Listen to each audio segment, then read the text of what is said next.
Thanks for being here. I just wanted to say, obviously, yesterday was a very big day in the U.S., a very big couple of days leading up to inauguration yesterday. Happy to talk a little bit about that and what we did in D.C. and people we talked to and messages we conveyed.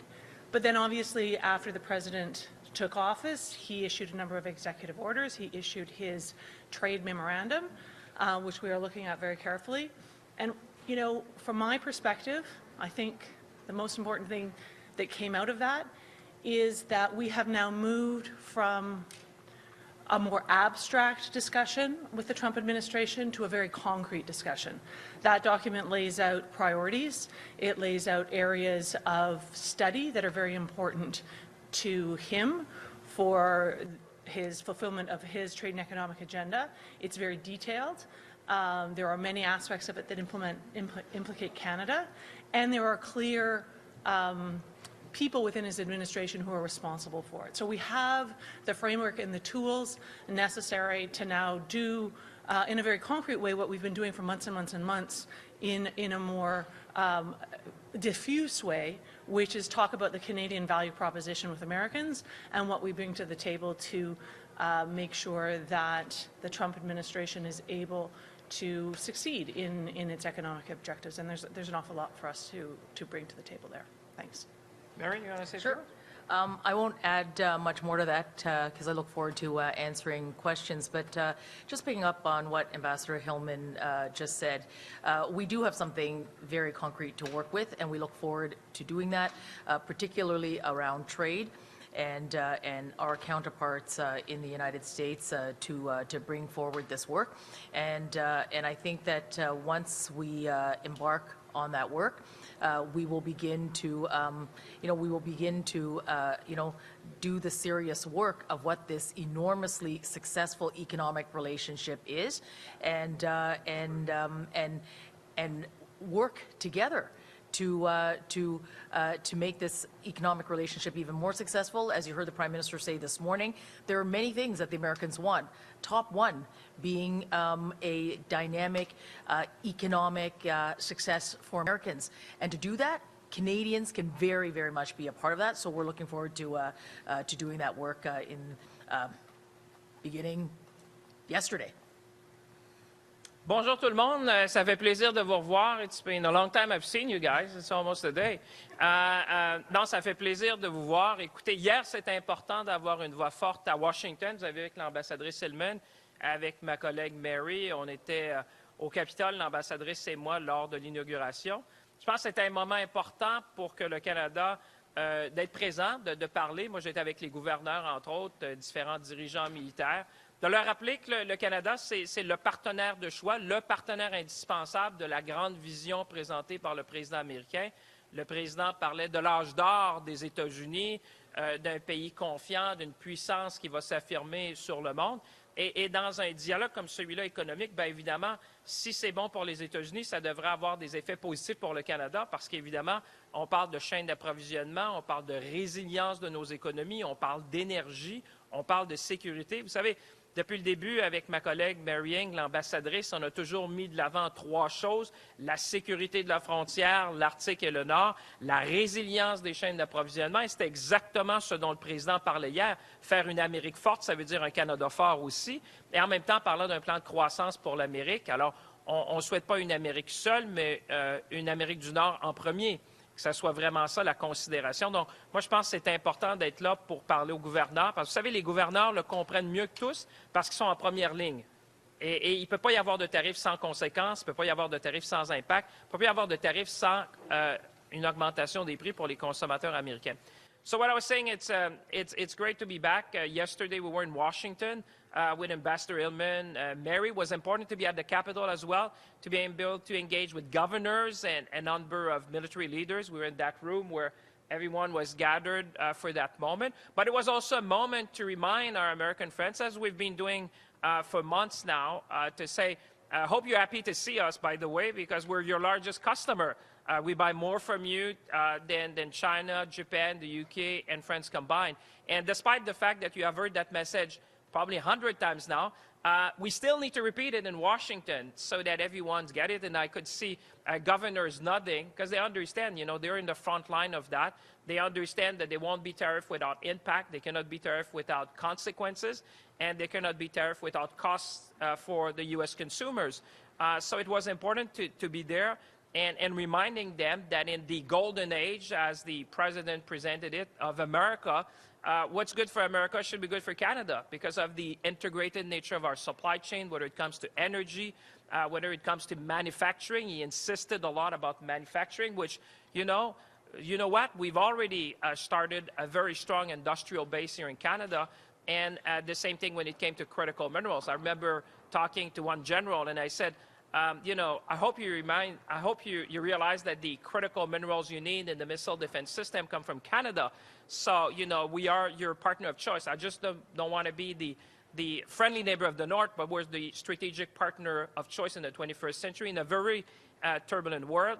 And again, I said, if you say no to Canada, be mindful who you're going to say yes to. And therefore, if you want to be resilient, if you want the greatness of America, well, you have no better partner than Canada, and that's where we're there with a strong voice for fighting for Canadians, fighting for industry, and making sure that Canada is front and center when it comes to this new age, I would say, that was presented by President Trump yesterday. So we're happy to take your question, the three of us, and good to see you again. Madam. Thank you. Jillian Piper with Global News. Thanks for taking our questions today. I wanted to ask, have any of you spoken directly with anyone in the Trump administration since his inauguration? Well, we have had contacts with his team all along. I may let the ambassador comment on that. The engagement doesn't need to be just with the Trump administration people per se. I will tell you, and the ambassador would probably agree with me, that there's a number of stakeholders around the president and around the administration which will have a very critical voice. We have a number of key partners, whether in the business side or governors. I just want to come back to governors. Go back to the governor of Michigan when she said recently at the Auto Show in Detroit, she said, the economy of Michigan is on the line if something happens. And I was with governors from the South, and they say, we hear you, Minister. We want to be with you. We're going to go to Washington together. But I'll let, Kirsten to say more. Yeah. Well, just a short answer is yes. We have had some exchanges with members of Trump's incoming administration and White House. The incoming cabinet appointees, until they are confirmed, are really not able to talk deep substance with us, but members of the White House, the nominees are. And the weekend leading into inauguration, there were many, many events around the city, and so I went to many of them and bumped into a lot of cabinet appointees over and over again over the course of the weekend. These are social events where they're celebrating their fact that they're coming into the White House and into the administration, but it always allows you an opportunity to get a few of those messages in. So that was a fairly consistent activity over the last 3 days. Thank you. And Ambassador Hillman, I'll direct this question to you. Do you believe the border is the core issue that President Trump has with Canada? I believe the border is one of the core issues that is a priority for the president. I think that a strong U.S. economy and energy dominance and trade, what he calls fairness, are also quite crucial, not just with Canada, but with every partner. And again, those issues around energy and trade and geography, northern Arctic security, these are all quite significant priorities for him. But luckily, they're things that we have a lot to bring to the table. Thank you. Bonjour, Fanny Olivier de Radio-Canada. Ma première question est pour M. Champagne et peut-être aussi Mme Hillman. Hier, Donald Trump a utilisé le mot « abuseur » pour qualifier le Canada. Le mot « abuseur ». Est-ce que vous trouvez que c'est le genre d'expression que l'on doit utiliser pour qualifier un allié comme le Canada? D'abord, il faut rétablir les faits. Moi, j'ai souvent dit à nos amis américains, vous savez, le Canada, c'est un grand pays, un pays du G7, un partenaire de l'OTAN, un membre du NORAD, évidemment, de la protection de l'Amérique du Nord. Donc, je pense qu'il y a des faits à rétablir parce que, vous savez, les Américains n'achètent pas au Canada par politesse. Ils achètent au Canada ce qu'ils ont besoin. Alors, quand on regarde le supposé déficit commercial, c'est parce que les Américains ont choisi d'acheter de l'énergie du Canada. On parle du pétrole de l'Ouest, on parle, par exemple, du gaz, à peu près à 99 85 de l'électricité. Et il y a une chose qui est claire, c'est quand on parle aux gens, quand on parle aux gouverneurs, à ceux qui sont là, ils comprennent que, vous savez, c'est des chaînes d'approvisionnement qu'on ne peut pas changer à court terme. Mais ce que je veux dire, ma question, c'est plus le mot abuseur. Est-ce que vous ne trouvez pas que c'est insultant? Ben, écoutez, c'est pas le mot que j'aurais utilisé. Moi, je mettrais plutôt partenaire parce que, vous savez, dans la résilience américaine, non, mais c'était important qu'on soit là hier pour rétablir les faits parce que, vous savez, dans cette relation-là, moi, j'ai cette vision-là d'un Canada confiant, d'un Canada ambitieux, d'un Canada qui se tient debout. Alors, dans une discussion comme celle-là, c'est ça qu'on va avoir. Ce qu'a proposé le président hier, c'est un dialogue jusqu'au mois d'avril, tant mieux, parce que c'est là qu'on pourra dire, mais écoutez, votre programme économique, votre programme de société, le programme d'avenir que vous avez mis dépend en large part du Canada parce que les chaînes d'approvisionnement qui sont en place présentement nécessitent le Canada là-dedans. Alors, je pense qu'on va plutôt changer le mot en disant plutôt partenaire stratégique parce qu'honnêtement, dans la réalité des faits, je pense que si vous regardez, c'est plutôt le Canada, le partenaire stratégique des États-Unis, qui va leur permettre Moi, j'ai dit, il faut plutôt voir, vous savez, quand il y a un défi, il faut voir l'opportunité. Moi, je pense que l'opportunité, c'est de voir ce grand plan-là de renaissance américaine en disant, bien, écoutez, tant mieux, ça donne bien, le Canada est là. Et le Canada peut vous aider à le réaliser tout en créant des emplois chez nous aussi, puis évidemment de l'activité économique au Canada. In English on whether abuser is insulting to Canada? Well, listen, those are not the type of words we would use, and it's always good to be down in Washington as the ambassador because we want to deal with respect. We want to deal, in fact, I always remind them that, by the way, Canada is a G7 country. So just, people remember, we're a NATO country.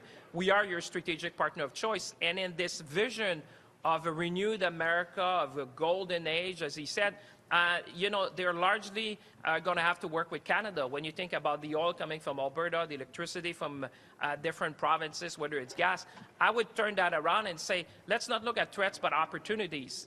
That's what I've always wanted us to go to Washington, as we do, to be confident, to be ambitious, to say, you know what, I don't know anything that the Americans buy from Canada by politeness. They buy from Canada because they need it. And these supply chains have been created over decades, and you cannot replace them easily in time, nor with the investment needed. The Prime Minister was clear. If you say no to Canada, and I've said that to a number of military personnel yesterday, if you say no to Canada, be mindful you're saying yes to. You're probably saying yes to China on critical mineral. You're probably saying yes to Venezuela on crude oil. You're probably saying yes to Russia on other critical minerals. So I think that in a turbulent world, if you want to achieve that great vision, and speed is of the essence, let's work with what we have, and let's make sure that that will be a North American opportunity for workers on both sides of the border. Madame Hillman, sur ce mot abuseur, là, est-ce que c'est contre-productif? Est-ce qu'il faut, en tant que pays, le Canada, juste passer l'éponge et ignorer que ce mot a été prononcé? Je crois que tout le monde reconnaît que le président Trump, il utilise les mots qui ne sont pas les mêmes que nous utilisons et peut-être ne sont pas les mêmes. Ce n'est pas vraiment un ton qui est confortable de temps en temps, mais c'est sa façon de communiquer. Alors, je crois qu'il faut vraiment mettre l'emphase, comme disait le ministre Champagne, il faut vraiment mettre l'emphase sur le travail que nous avons à faire. Et quand nous faisons le travail, quand nous rentrons dans les détails de notre relation, les façons, toutes les façons dans lesquelles nous travaillons ensemble, toutes les façons pour lesquelles nous sommes un allié stratégique pour les Américains, c'est bien et clair qu'il n'y a pas d'abus. C'est bien et clair que c'est tout à fait le contraire. Alors, moi, je dirais à mes amis et mes collègues ici au Canada, il ne faut pas trop mettre l'emphase sur la façon qu'ils communiquent. On a déjà vu ça il y a 4 ans. On sait comment ils communiquent. Ça fait partie de sa stratégie et puis peut-être c'est mieux qu'on ne rentre pas trop là-dedans. Last question. I think they're going to be mad. We want to give them a few more. That would I be look at great. their face. Yeah, a few We more. were just two. Let's do 2 more because we got to get these guys back downstairs. Okay. I think they wanted that in English, Ms. Oh, Hillman. in English? Yeah. So in English, I would just say, is it abuser that was the term? Was it abuser? Bad abuser. Bad abuser. Okay. So Those are not words that Canada would use, in speaking about our closest friend and ally. But I think that's his choice of the way he communicates. I think we saw 4 years ago, and we are seeing again that he has a way of communicating that isn't necessarily the way our country and our leadership would choose to communicate.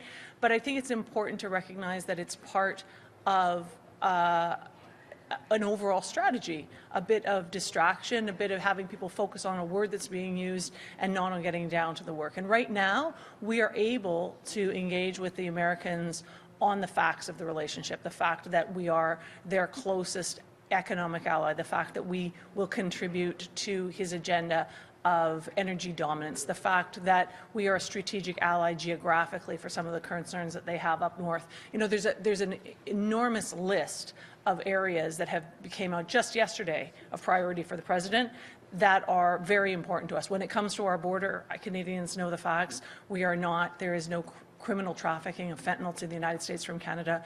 We represent less than 1% of any illegal crossings. It is a border that has two sides. We also have, things that we want to talk to them about how we manage our border. So that's where we need to be paying attention. That's what we need to be focusing on, and not words that, maybe wouldn't be the words that we would choose. Okay, that was not my question, but Émilie Bergeron, La Presse canadienne, that was just for Anglophone colleagues.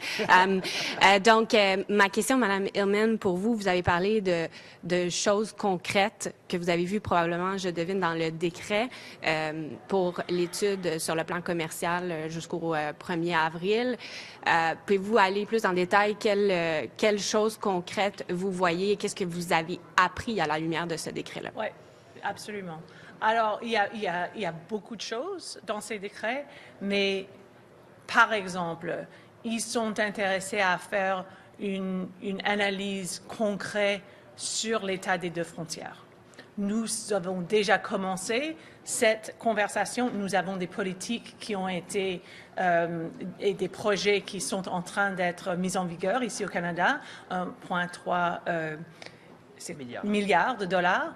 Et là, on a déjà commencé ces conversations. Alors, ça c'est très bien. Continuons. Il y a des projets où ils vont à la recherche des avis, des points de vue des Américains sur la renégociation de l'ENA, le COSMA, le USMCA. Si ça marche pour les Américains, dans quel domaine? Mais nous avons beaucoup de partenaires aux États-Unis qui dépendent du Canada. Nous sommes la plus grande client consommateur de biens américains. Alors, ça en est un où le valeur de la relation avec le Canada va rentrer en vigueur. Même chose pour une analyse sur l'aluminium. Nous sommes indispensables pour les Américains sur l'aluminium. Nous allons pouvoir rentrer dans cette conversation, assurer que nos collègues américains, qui sont ceux qui sont à la demande, c'est-à-dire c'est eux que l'administration veut avoir leur point de vue, mais ils vont donner leur point de vue qui va soutenir le lien étroit entre nos deux pays. Et ensuite, tout ce qui est sur cette question de commerce en général, c'est une étude de comment le commerce entre nos deux pays est équilibré et dans quel domaine, mais il y a une connexion avec différentes autres parties de cet mémorandum qui parle de biens stratégiques, qui parle de sécurité économique, qui parle de sécurité nationale, qui parle de sécurité et de puissance énergétique. Alors, ça, c'est pas différents discours. En fait, c'est une étude de nous comme partenaires avec les Américains qui encourage et qui rend plus fort, en fait, toute cette catégorie de politique que l'administration veut poursuivre. Trois choses que j'ajouterais. Non, mais c'est important parce que dans le décret, il y a trois choses qui touchent le Canada de façon stratégique. Premièrement, la Chine. Première chose, où ils veulent faire une revue sur la Chine. Je peux vous dire, le Canada est le seul pays au monde qui a un alignement parfait avec les Américains sur la protection des investissements étrangers, dont les investissements chinois dans nos chaînes d'approvisionnement critiques. Premier point. Donc ça, on pourrait avoir un groupe de travail précis sur la Chine. Deuxièmement, résilience des chaînes d'approvisionnement. Vous verrez que dans le décret, le président ordonne au secrétaire du commerce et les autres secrétaires de faire une étude approfondie sur les vulnérabilités dans les chaînes d'approvisionnement. C'est le travail qu'on a fait avec eux depuis le début. Pensez les minéraux critiques. Je vous donne des exemples. Le titane de Sorel qui va dans la chaîne d'approvisionnement militaire américaine. Vous pensez, par exemple, les minéraux critiques de Bécancour qui vont dans l'industrie automobile américaine. Et le troisième qu'ils ont mentionné, c'est au niveau de la défense. Donc, toute cette chaîne d'approvisionnement-là, de revoir toute la chaîne critique. Et ça, pour moi, c'est quand on dit de changer le discours, moi, je m'en vais à l'offensive. On n'est pas nécessairement sur une position défensive. Sur ces enjeux-là dont le président mandate les secrétaires, quand vous regardez les études qui doivent être faites, ce que vous voyez en premier, c'est le Canada. Parce que autant aux côtés de la Chine, autant de la résilience des chaînes d'approvisionnement pour faire cette vision-là de l'Amérique, autant au niveau de la défense, les investissements qu'on a faits là-dessus pour rebâtir, j'allais dire, le secteur manufacturier, industriel, militaire, ils ont besoin du Canada parce que ces chaînes-là sont établies depuis 1945. Alors, 3 enjeux concrets sur lesquels on peut travailler, la Chine, la défense, les chaînes d'approvisionnement. With the same passion, right? You mean that's? I'll try. No, but what I was saying. So the question, and Ambassador Hillman and Mayor, we've been working on that. So when you see the executive order on the America First trade policy, for me, you know, we need to move from a defensive position to offensive in the sense that we have a lot of good things to put on the table in that discussion. One of the things they want to review about China and the concern they have about China within their strategic supply chain. And that, you know, Canada has probably been the most aligned country in the world when it comes to protecting our critical supply chain.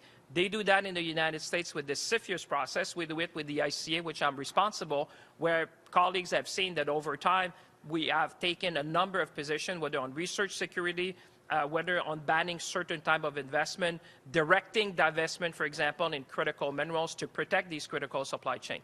The second thing that you see in the order, which I think is good because Mary and I, with the ambassador, we're going to work on that, is the supply chain resiliency. That's something we had put together, by the way, months ago because we say our supply chain are so integrated that if you want to look at that, you need to look at Canada. By definition, you need to do that.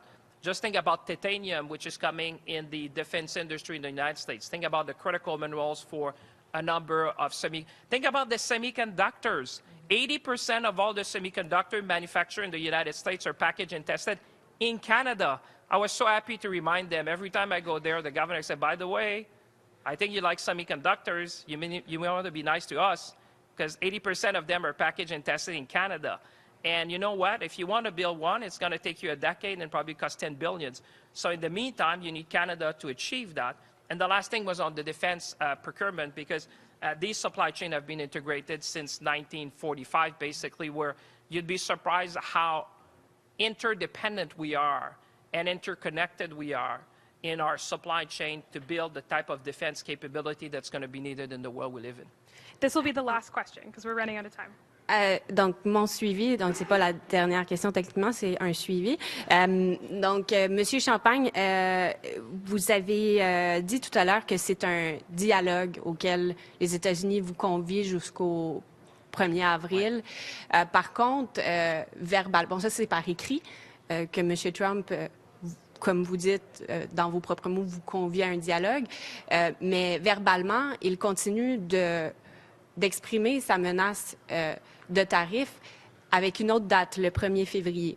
Donc, comment vous interprétez ces contradictions et comment vous naviguez avec toutes ces contradictions? Écoutez, la beauté de ce que vous avez, c'est que vous avez des gens d'expérience et d'expertise ici. Plusieurs d'entre nous étaient là durant la première administration du président Trump. On a appris, vous savez, à ne pas réagir à chaque élément qui est présenté. Comme vous avez dit, ce qu'on peut noter, c'est qu'il y a un ordre exécutif qui parle du 1er avril, qui nous invite à un dialogue, tant mieux. Il y a des commentaires qui ont été émis par le président lorsqu'il signait d'autres mesures qu'il mettait en place le soir. Ces commentaires reflètent un peu ce qu'il avait déjà dit aussi. Donc, nous, écoutez, on va travailler avec ce qu'on a devant nous. vous ne pouvez pas vous attendre à ce qu'on réagisse à chaque fois que le président Trump émet un commentaire aussi. Vous savez, moi, j'étais là avec l'ambassadrice. Il a fait, je pense, il a été en ondes depuis la matinée jusqu'au soir. Donc, il a dit beaucoup de choses durant cette journée-là. Moi, je pense qu'il faut toujours prendre au sérieux ce que le président dit, mais il faut s'en rapporter aussi aux faits. C'est-à-dire que là, il nous invite à un dialogue, on va le faire. Et on va continuer de répéter qu'on est un partenaire. Moi, je veux faire un peu du judo avec ça, c'est-à-dire que son discours hier, on peut le prendre de façon aussi intéressante pour le Canada en disant « Mais pour réaliser la vision du président, il a besoin du Canada. » Alors, ça peut être une opportunité aussi pour nous de s'intégrer dans cette vision-là, de dire « Faisons de l'Amérique du Nord un grand partenaire commercial dans le 21e siècle. » Merci tout le monde. Oh non. They have another one because that was a follow-up. Okay. That's what I'm told, but you're the boss. I don't know. You're the boss. There's the last one. Thank you. No, she is. Oui. Antoine Trépanier du National Post. Monsieur Champagne, vous parlez avec les CEO des grandes entreprises américaines. Quand le Canada dit tout est sur la table en termes de riposte, est-ce que vous avez évoqué au grand patron de Boeing la possibilité d'imposer des représailles particulières à Boeing, aussi à Lockheed Martin pour les F-35, par exemple? Est-ce que vous avez amené ça sur la table auprès d'eux? Moi, je ne pense pas que la réponse, puis on en a discuté souvent avec l'ambassadrice, ma collègue Mary, qui a fait le travail beaucoup, je ne pense pas que les menaces, c'est le ton qu'on doit employer. Moi, je suis plutôt à dire qu'est-ce qu'on peut faire de plus ensemble, de faire réaliser l'interdépendance des chaînes d'approvisionnement. Vous parlez, par exemple, dans l'aviation. Je vous ramènerai un exemple que je sonne souvent, mais par exemple, le titane aujourd'hui qui est produit à Sorel, avec du titane, on fait de la poudre. Avec la poudre de titane, on fait de l'impression 3D. Avec ça, on peut faire des morceaux d'avion sur des porte-avions américains. Alors, moi, j'aime mieux faire ça de l'autre côté en disant, écoutez, il y a une opportunité devant vous, plutôt qu'à d'aller vers la menace. On a dit qu'on sera toujours là pour avoir une réponse robuste, mais je ne pense pas que le ton qu'on a employé, c'est au niveau de la menace. C'est plutôt dire, écoutez, réalisez et vous portez cette voie-là, parce que c'est une entreprise américaine qui peut parler à l'administration américaine en disant, écoutez, nous, on dépend largement du Canada pour notre succès, pour être capable de livrer justement aux clients américains. My last question is for both ministers. Thank you very much, everybody. That concludes today's scrum. Fini. Merci beaucoup. What? Okay, listen, but this is the last one. I get in trouble after that, guys. You were asking me on, so about the, yeah. So I think the way, and yes, we've been talking to a number of CEO in the defense industry, as you know, but I've never believed in threat. You know, I believe more in dialogue, in looking at what we can do more together. One thing I can tell you is that the U.S. defense industry and the military leader I talked to yesterday understand how critical Canada is in their supply chain. And I would give you the example of titanium, where we said the titanium that is made in Quebec goes into powder. The powder of titanium, you do 3D printing of parts of jets on aircraft carrier. That is the goal. My goal is not to do less, is not to be threatening, but is to be robust in our response and making sure they understand we're the strategic partner. I'll see you later. Who are you supporting? Bonjour tout le monde. Comme vous le savez, j'ai dédié ma vie à la lutte au changement climatique et à la protection de l'environnement.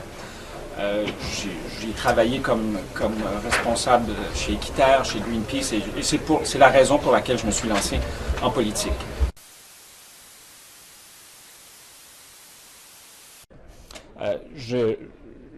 Nous voyons à tous les jours les impacts des changements climatiques ici et ailleurs. On peut parler des feux de forêt en Californie présentement, mais nous avons connu des feux de forêt importants, des rivières atmosphériques en Colombie-Britannique, des tempêtes incroyables partout à l'échelle du pays. Les coûts des changements climatiques ont augmenté par un facteur de 10 au cours de la dernière décennie. Donc, c'est un prix que les Canadiens et les Canadiennes payent à tous les jours.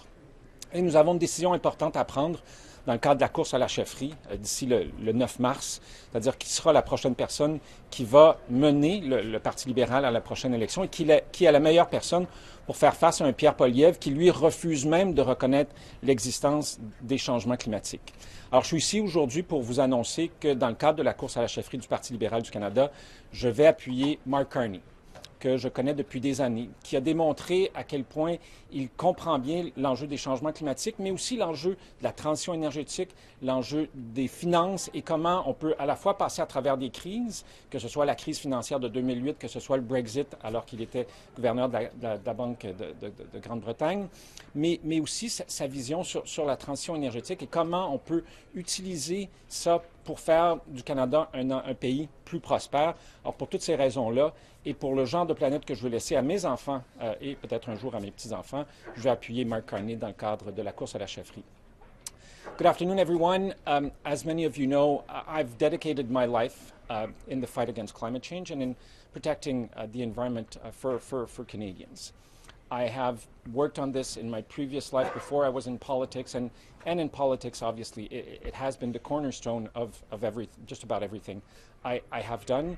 We are seeing the impacts of climate change every day. In Canada and around the world, we could talk about forest fires in California, forest fires we've seen here in Canada, atmospheric rivers, storms, surges in Canada and all around the world. And the cost of climate change is increasing. It's increased by tenfold in the last decade alone in Canada. This is something that Canadians are faced with and are paying for day in and day out.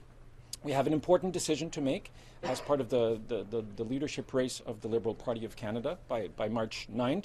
And I'm here to tell you today that I will be offering my support to Mark Carney.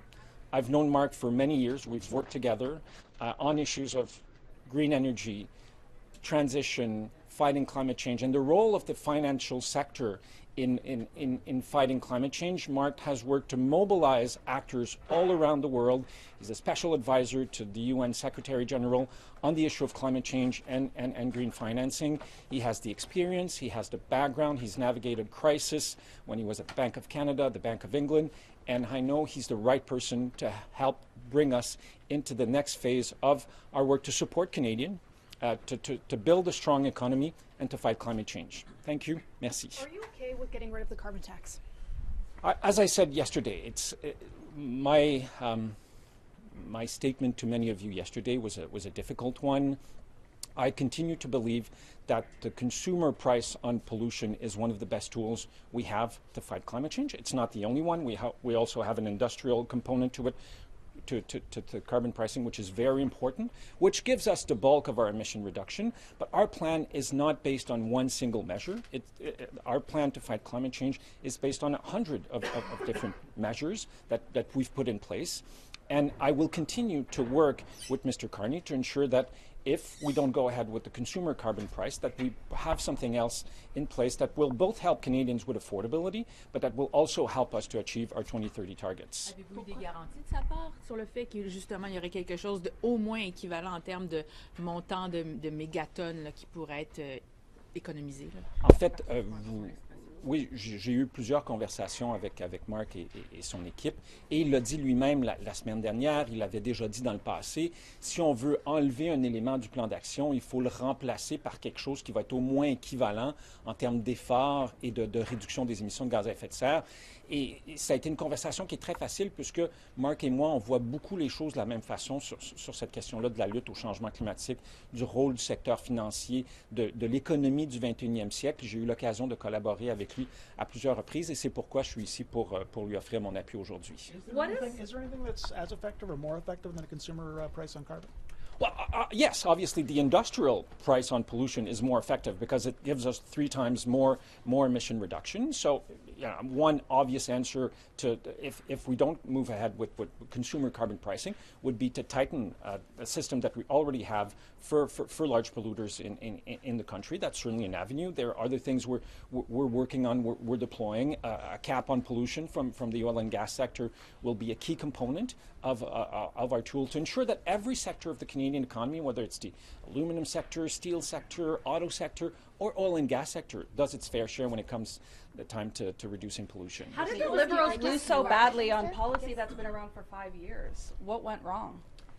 Pierre Poilievre went wrong, and he lied and manipulated Canadians on this issue because for a number of years, large amount of Canadians were in favor of the consumer pricing, and through a campaign that has largely lied and misled Canadians, he's made it a very unpopular policy.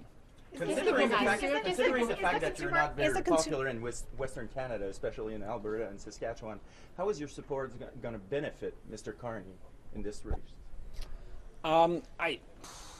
I think I'm probably popular in parts of the country and unpopular in others.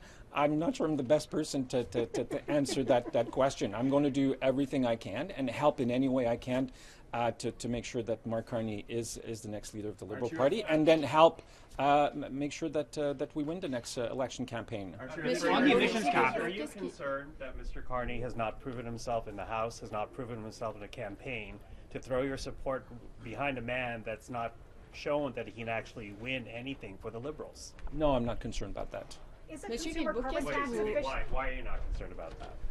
He has a wealth of experience navigating difficult crises. I talked earlier about the financial crisis in 2008 when he was here in Canada, the Brexit in England. He has a ton of experience on the world stage, working in different G7 economies. So for all of those reasons, I have great trust in his abilities. Monsieur Guilbeault, qu'est-ce qui vous rassure concrètement dans ce que vous avez entendu de Monsieur Carney sur le remplacement de la tarification pour les consommateurs? Et en tant aussi que Québécois, qu'est-ce qui vous rassure au Québec? On sait que la bourse du carbone, elle est là depuis des années et on pourrait se retrouver avec certains morcellements, si vous me passez l'expression. Bien, honnêtement, Mark Carney est probablement l'une des personnes les plus expérimentées sur la planète sur la question de la lutte au changement climatique, le rôle des marchés financiers, le rôle de l'économie. Il conseille le secrétaire général des Nations unies sur la question du climat et de la finance. J'ai eu l'occasion de collaborer avec lui dans le passé. J'ai eu plusieurs discussions avec lui. Alors, pour toutes ces raisons-là, je suis très confiant qu'il est la bonne personne. En fait, je suis 100% confiant qu'il est la bonne personne pour nous amener à la prochaine étape en termes de développement économique au Canada, en termes de la transition énergétique, en termes de la lutte au changement climatique. Et pour ce qui est du morcellement, en fait, on a déjà un système au Canada qui permet aux provinces qui le veulent d'avoir leur propre système. C'est ce qui fait que le Québec a son système qui est différent de celui du fédéral, la Colombie-Britannique. Donc, nous, ce qu'on cherche, c'est pas nécessairement la façon dont les provinces vont réduire leurs émissions, mais c'est une obligation de résultat. Peu importe le mécanisme que vous utilisez, que ce soit la bourse du carbone, que ce soit la tarification du carbone, je pense que sous M. Carney, cette possibilité-là des provinces de mettre en place leur propre système, en autant que ce système-là soit équivalent, va perdurer. On the emissions cap, just on the emissions cap, you said that would be a key part of something that could replace the consumer carbon tax. Is it your understanding that Mr. Carney would go ahead with the emissions cap as you have spearheaded it so far? So I'm not here to speak on behalf of Mark. He will be making his own statement in his own time on his policy vision for climate, for finance in the coming weeks. What I've given you are examples of tools that we have, whether it's the industrial pricing, whether it's the cap. We will be finalizing regulations on methane emissions so that the oil and gas sector reduce methane emissions, a very powerful greenhouse gas, by at least 75% by 2030. We will be finalizing that regulation in the coming weeks. It is, if not the world's, one of the world's most ambitious target in terms of methane emission. And you know what? Companies will do that almost at no cost and often at a benefit, because basically they're capturing gas that they can use. They're capturing natural gas that they can put to good use. So we have a number of tools in our arsenal that we can use if we decide not to go ahead with the consumer carbon pricing. Is the carbon tax being his environment minister? I'm sorry? Have you talked with Mr. Carney about being his environment minister? I have not. That's not how I roll. I didn't do that when the Prime Minister asked me to run in 2019. I didn't do that with Mark Carney, and I won't be doing that. Is the carbon tax dead? No, it's not. Absolutely not. We still have, as I said, all of the candidates have, to my knowledge, have said that they would continue supporting the industrial carbon pricing, which, may I remind you, gives us 3 times more emission reduction than the consumer carbon pricing. And we will continue. I mean, we know that carbon pricing is one of the most effective tools. The beauty of the consumer carbon pricing is that it was both an environmental measure as well as a social measure, because, you know, despite the lies that Pierre Poilievre has been telling Canadians, more Canadians get more money back from carbon pricing than what they pay.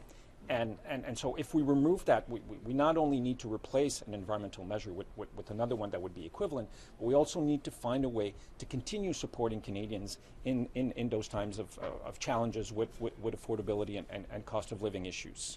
Quelle est la différence, selon vous, entre la proposition de M. Carney sur la tarification du carbone et celle de Chrystia Freeland sur les modifications qu'elle entend faire sur la tarification du carbone? Honnêtement, je n'ai pas entendu ou vu les propositions que ma collègue, Mme Freeland, propose sur la question de la tarification.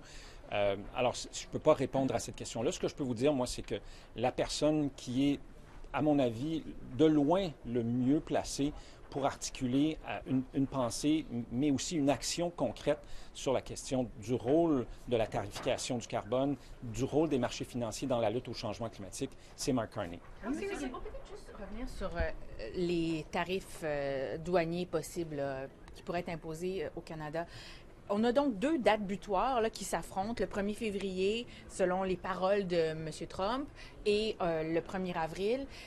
Est-ce que vous avez l'impression que cette façon de faire, ça vise à déséquilibrer de façon consciente le gouvernement du Canada ou donc comme une espèce de tactique de négociation finalement, ou est-ce que M. Trump improvise pas tout simplement au fur et à mesure? Je ne peux pas et je ne vais pas spéculer sur ce que M. Trump pense sur ces questions-là ou quelles sont ses stratégies. Ce que je peux vous dire, c'est que nous, en tant que gouvernement responsable, nous sommes prêts à faire face à toute éventualité. S'il y a des tarifs, nous sommes prêts à intervenir. S'il n'y a pas de tarifs, nous sommes prêts à continuer cette collaboration-là entre le Canada et les États-Unis, qui, d'un point de vue économique, est l'une des plus importantes et des plus bénéfiques pour les 2 pays de l'histoire de l'humanité. Can I just ask you, you're talking about continuing to support consumers even if the consumer price on carbon is gone. Are you talking about, I mean, because people are going to spend more if the industrial pricing system is there, it's going to get passed on to consumers. So you're talking about what? Cutting their taxes, giving them a refund? Like, what's your idea? So I won't speculate on what Mr. Carney might want to propose in terms of new measures. But what I'm saying is that one of the unique features of the Canadian consumer carbon pricing was that the fact that it was both an environmental measure as well as a social measure. And we obviously have to find solutions to the fact that we will be losing emission reduction if we get rid of the consumer carbon pricing. But we also have to be thinking about how do we continue that support that was there for low and middle income Canadian families. Merci beaucoup. Thank you very much. Merci. Thank you, everyone, for coming. This has been a great afternoon. We, as panel members, members of the Council, were delighted and honored for the Prime Minister to call upon us to add our voice to what has been a Team Canada effort. We wanted to acknowledge the work that the ministers have been doing south of the border. I think yesterday's results demonstrated that they're on the right track. And what we did today was continue to discuss ideas about the way the country can continue to negotiate so that we're protecting businesses, workers, and making sure that Canada continues on this great relationship with our neighbor to the south. Merci. Go ahead. No, go ahead.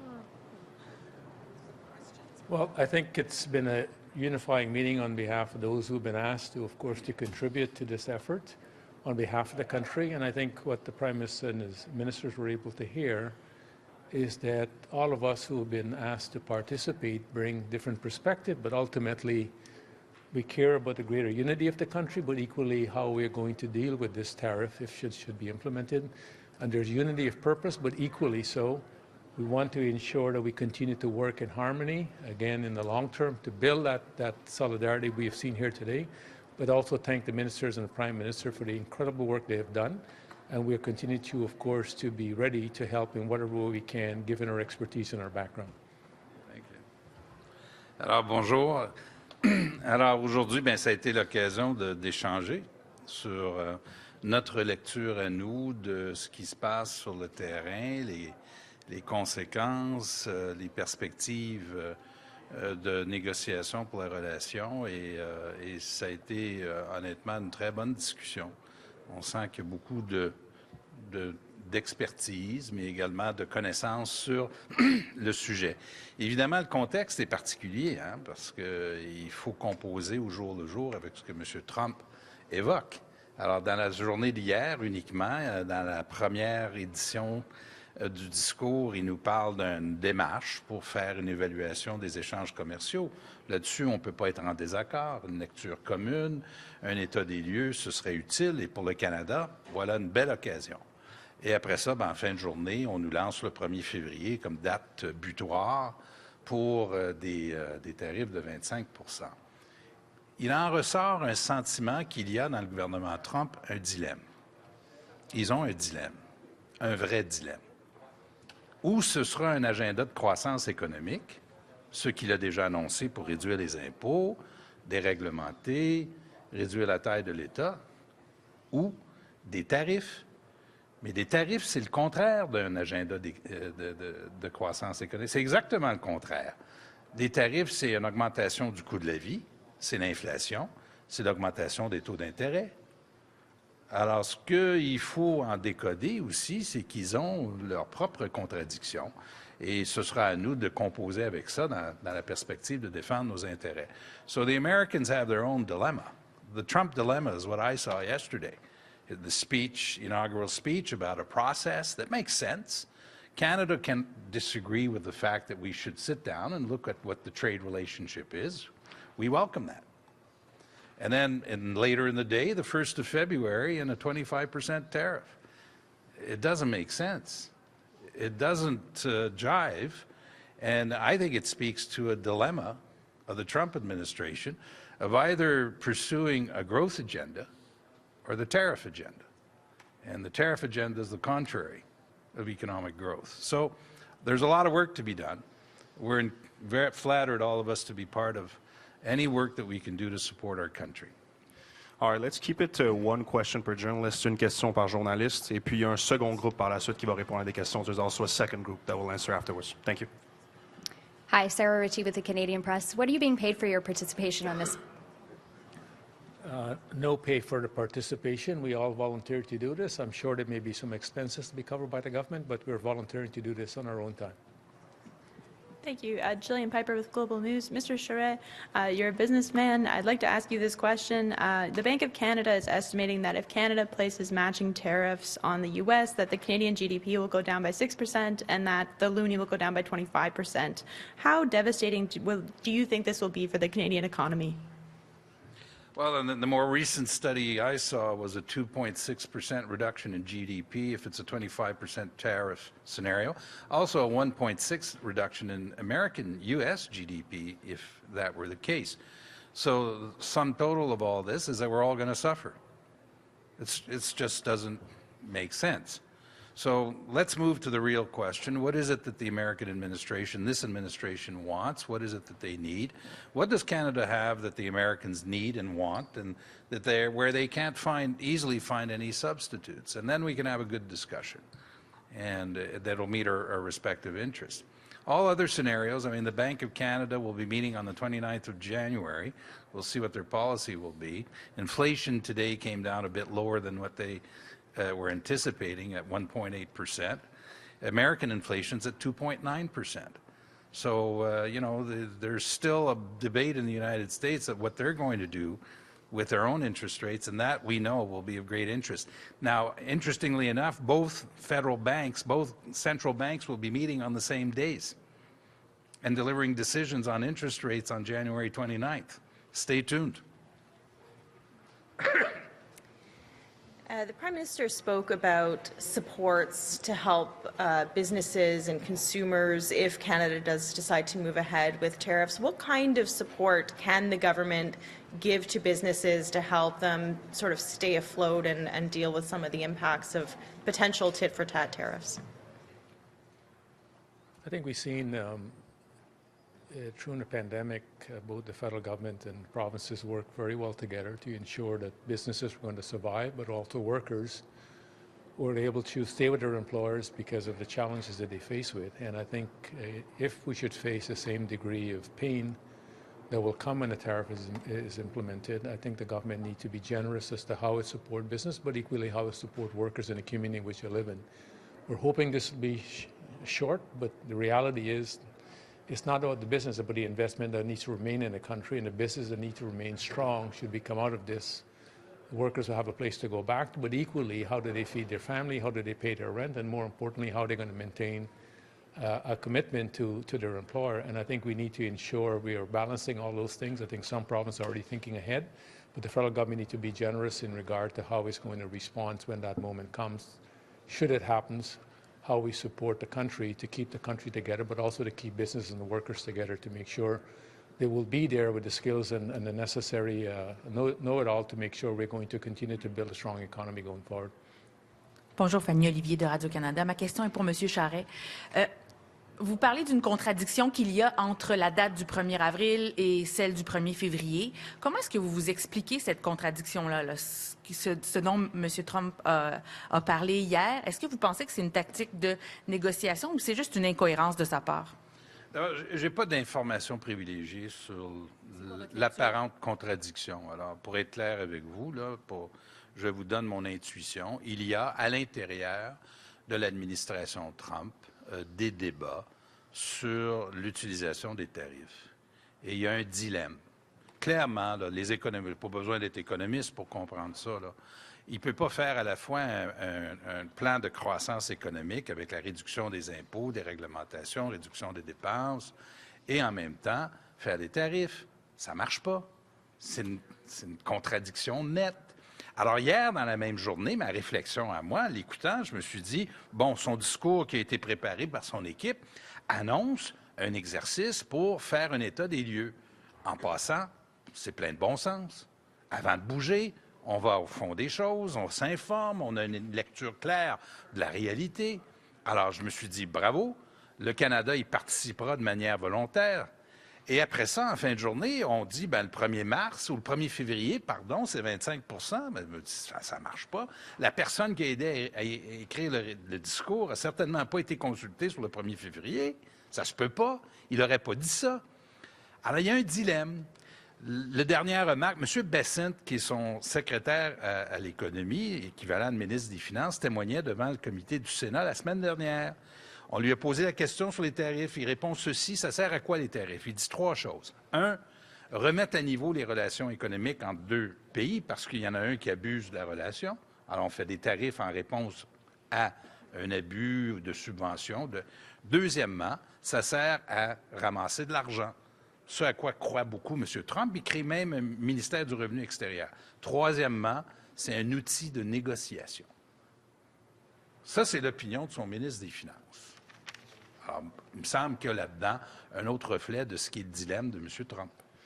All right, we'll take one last question for this group. Dernière question pour ce groupe, s'il vous plaît. Hi, Mr. Charest. Tom Perry from CBC. I wonder, I don't know if you've seen any evidence of whether this instability that we're seeing now, if it's having any impact already on Canadian businesses and the investments in Canadian business.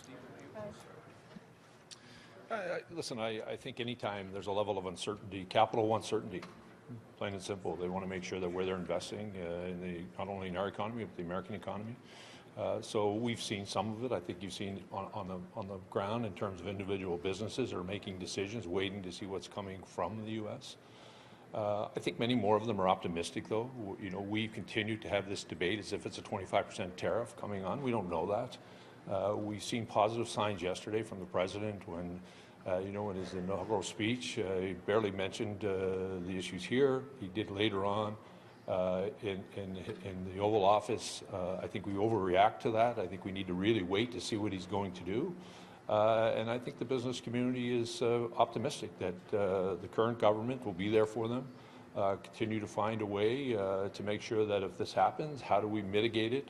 How do we make sure it's at a short period of time? But listen, there's more to come. You know, we need to know exactly what he's going to do, and I was thrilled today with the group that was there. But I was happy from dealing with cabinet that they've looked at all scenarios and they will respond.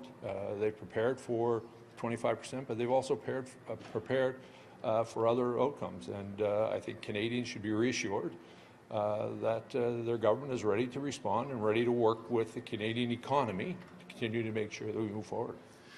Thank you very much. Thank you. We'll move on to the second group shortly. Merci.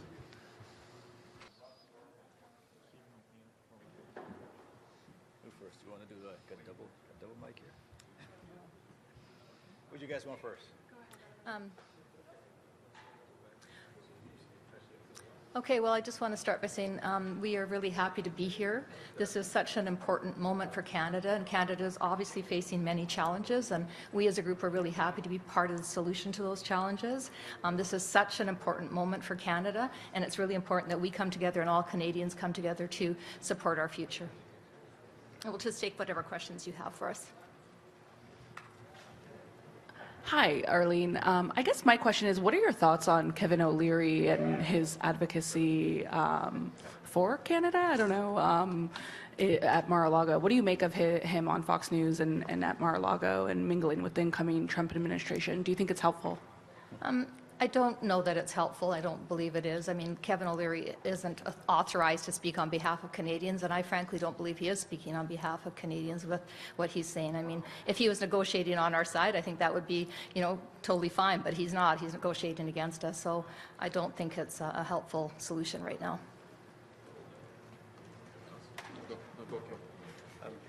Hi, I'm wondering how businesses are reacting right now. You know, the talk is trying to avoid the 25% tariff across the board, but it seems that tariffs one way or the other is being considered by the U.S. What's the preparation being undertaken right now? Is the expectation that companies need to be prepared for at least, for example, a 10% tariff?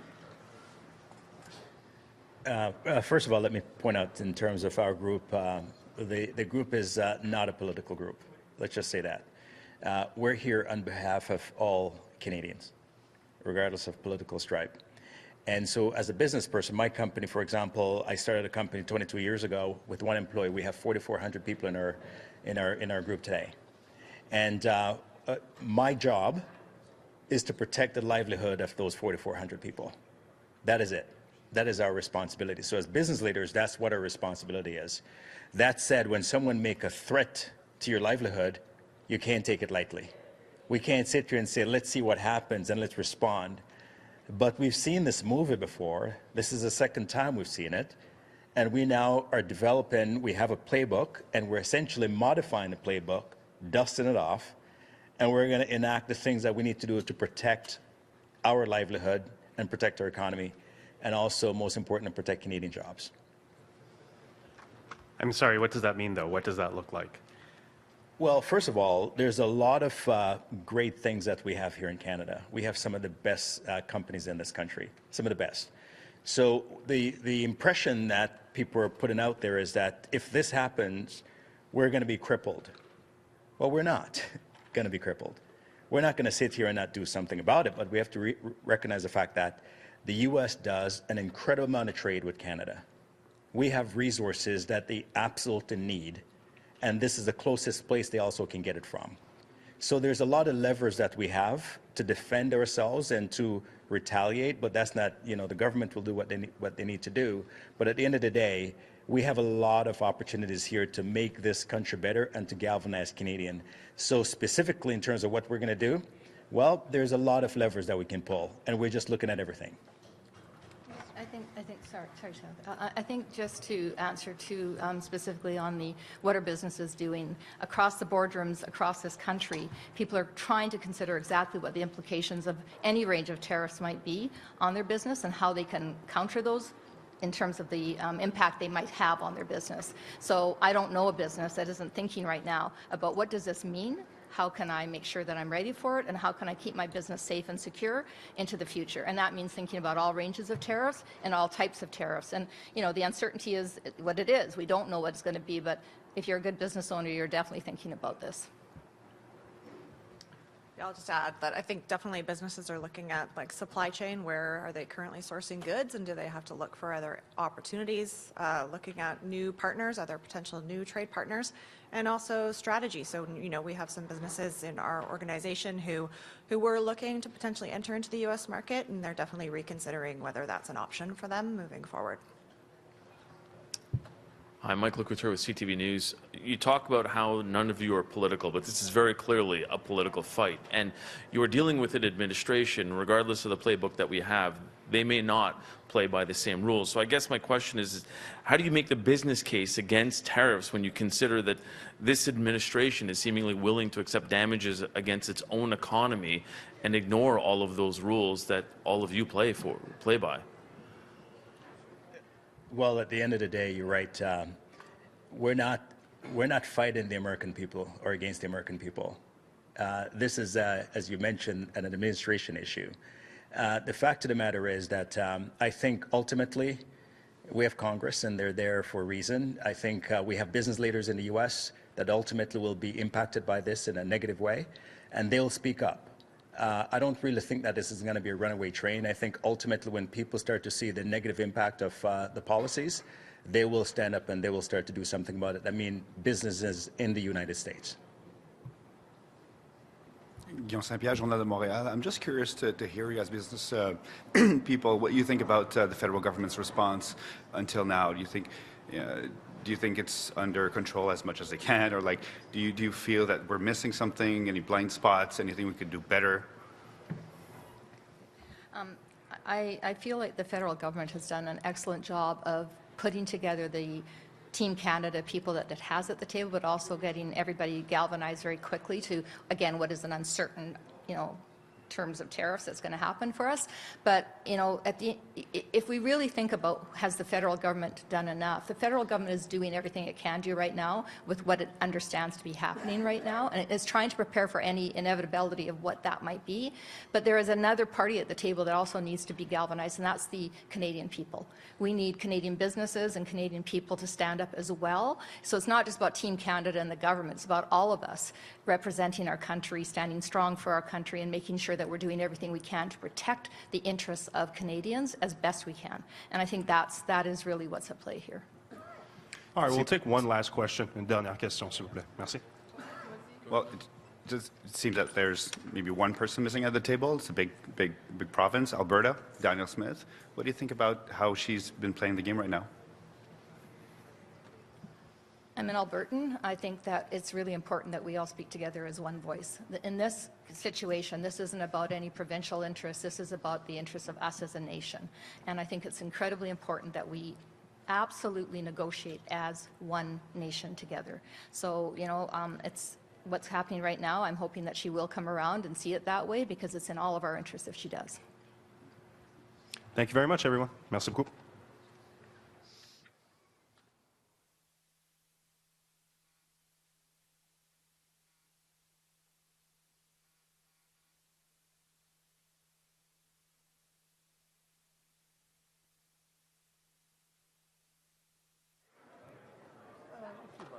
Sure. Flavio?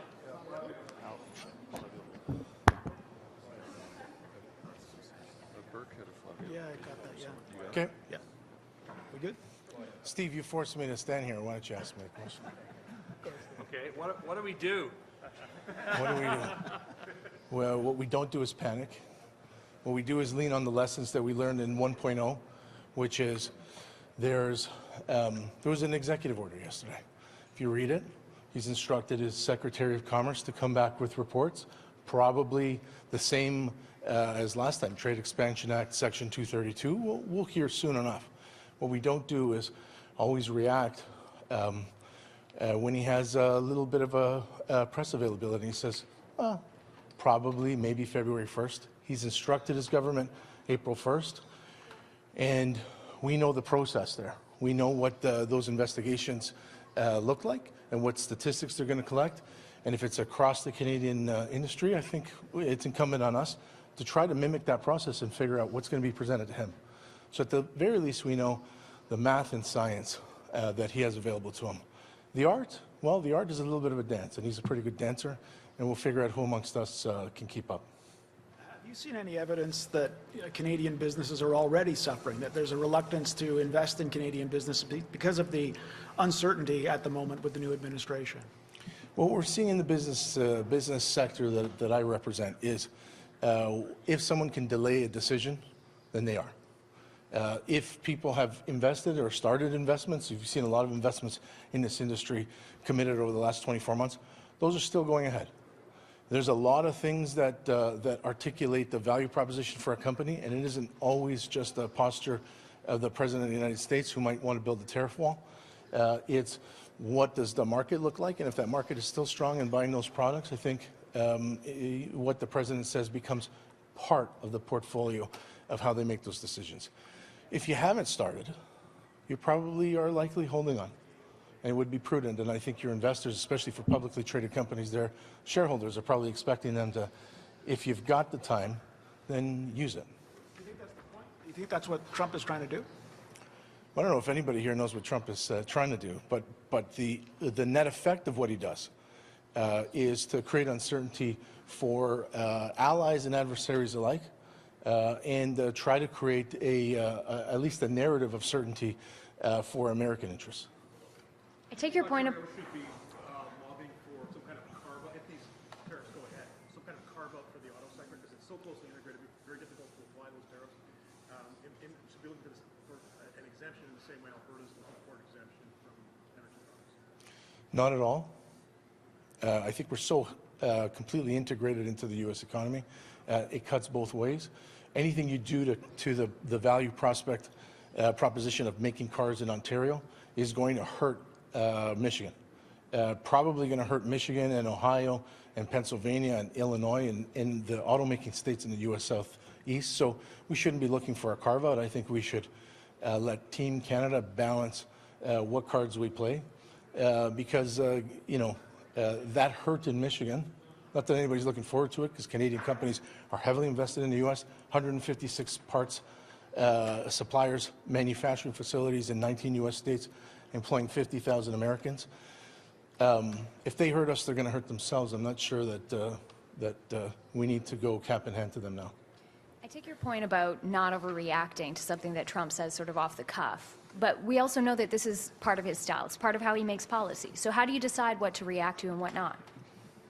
A good guide for us, for me, is he and his team wrote voluminous amounts of executive orders.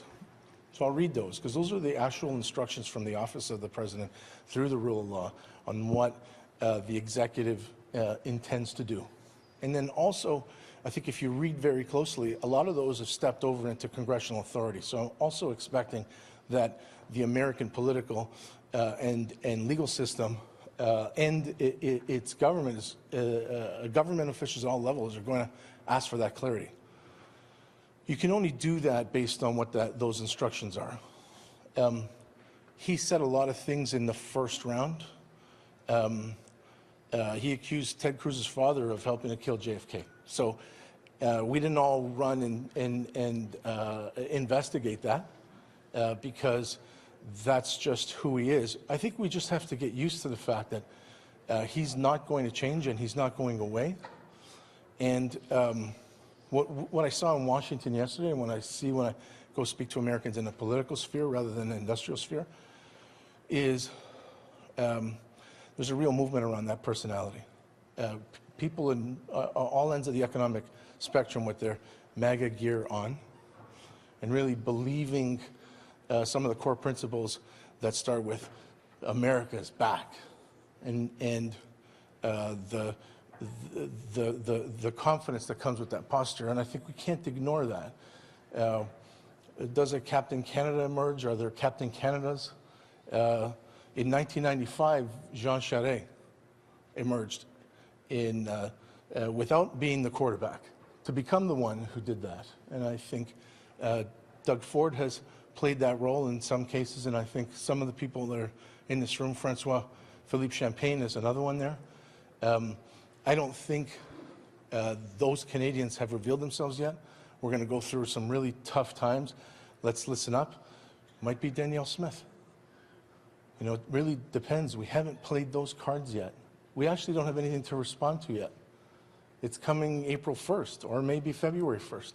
And until then, I think we just need to be careful and prudent with our cards so we don't play them up.